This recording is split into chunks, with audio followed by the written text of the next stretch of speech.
자, 3월 3일 목요일입니다. 누가복음 18장 18절에 30절 말씀. 나는 어느 정도 선하다고 착각하고 있지는 않은가.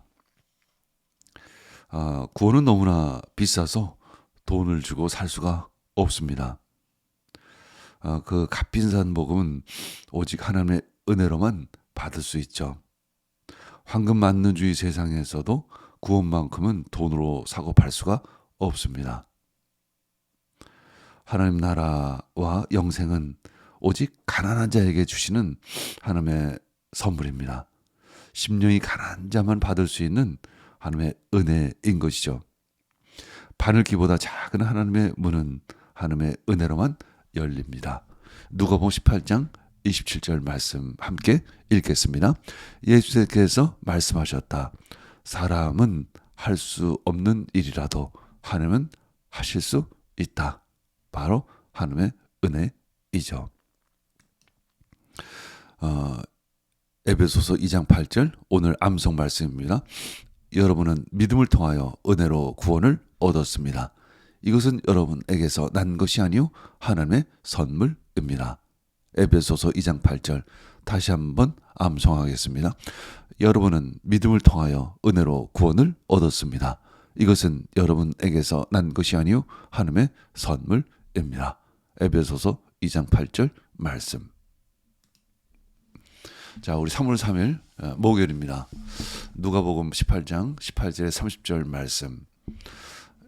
우리 함께 깊이 묵상하며 말씀 가운데 나아가시기를 원합니다.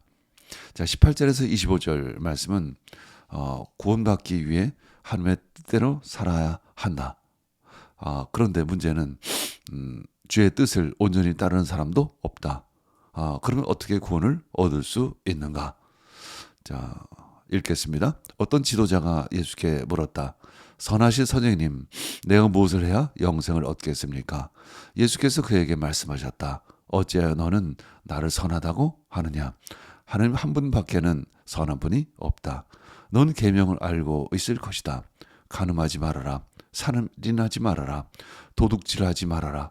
거짓으로 증언하지 말아라. 내 부모를 공경하여라 하지 않았느냐?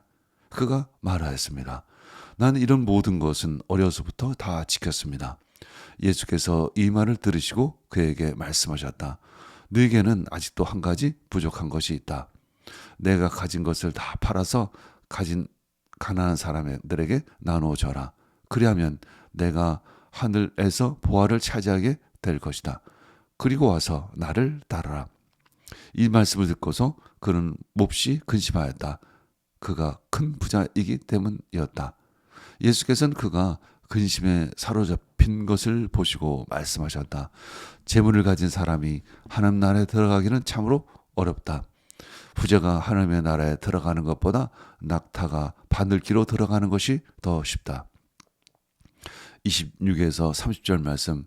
그렇다면 어떻게 구원받을 수 있는가? 읽겠습니다. 이 말씀을 들은 사람들이 말하였다. 그렇다면 누가 구원을 얻을 수 있겠습니까? 예수께서 말씀하셨다. 사람은 할 수 없는 일이라도 하나님은 하실 수 있다. 베드로가 말하였다. 보십시오. 우린 우리에게 속한 것들을 버리고서 선생님을 따라왔습니다.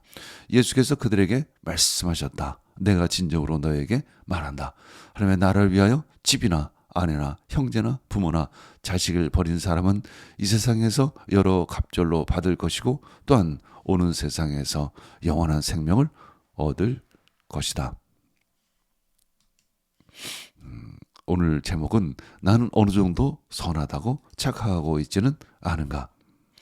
부자 청년은 자신이 어느 정도 선하다고 착각하고 있었죠.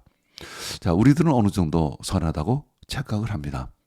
어느 정도는 자신이 구원받을 만하다고 생각을 하죠. 물론 완벽하지는 않다는 것도 알고 있습니다. 부자 청년 역시 완벽하지는 않지만 조금만 더 노력하면 거의 영생을 얻을 수 있다고 생각을 했습니다. 자신은 어려서부터 율법을 철저히 지켰기 때문이죠. 예수는 부자 청년에게 일침을 가합니다. 먼저 대답하시죠. 하나님 한 분 외에는 선한 이가 없느니라. 이 뜻은 이 세상에 어느 누구도 선한 사람 없다 말씀하시는 거죠. 이어서 말씀하시죠. 영생을 구하는 청년에게 말씀하십니다. 가진 것을 모두 팔아 가난한 사람에게 나눠주고 나를 따르라 하십니다. 고대 사회에서 부자는 대토지 소유주입니다. 율법에 의하면 토지는 사고 팔 수가 없죠. 어느 누구도 일정한 토지만을 소유할 수 있습니다. 많은 토지를 소유하기 위해서는 율법을 어길 수밖에 없습니다. 부자 청년은 자신이 율법을 지킬 수 있는 환경을 가진 것은 불법으로 부자가 된 조상들의 덕이었습니다. 조상들은 알게 모르게 불법으로 다른 사람들의 토지를 샀던 것이죠. 어쩌면 빚으로 채권 대신에 받았던 그 땅을 영원히 자기 것으로 소유한 것일 수 있겠습니다. 따라서 그의 선행은 기초부터 거짓이었습니다. 나는 상황이나 환경이 허락하기 때문에 신실한 그리스도인으로 살아가는 것은 아닐까요? 내가 죄를 짓지 않을 환경이기에 내가 어느 정도 선한 것은 아닐까요? 어느 정도는 나의 의로 구원받을 수 있다고 착각하는 것은 아닌가요? 사실 나를 들여다보면 내 안에 선한 구석은 조금도 없음을 알게 됩니다.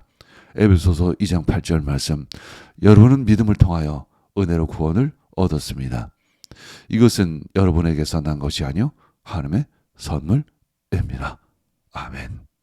그렇습니다. 하나님의 선물입니다. 아멘.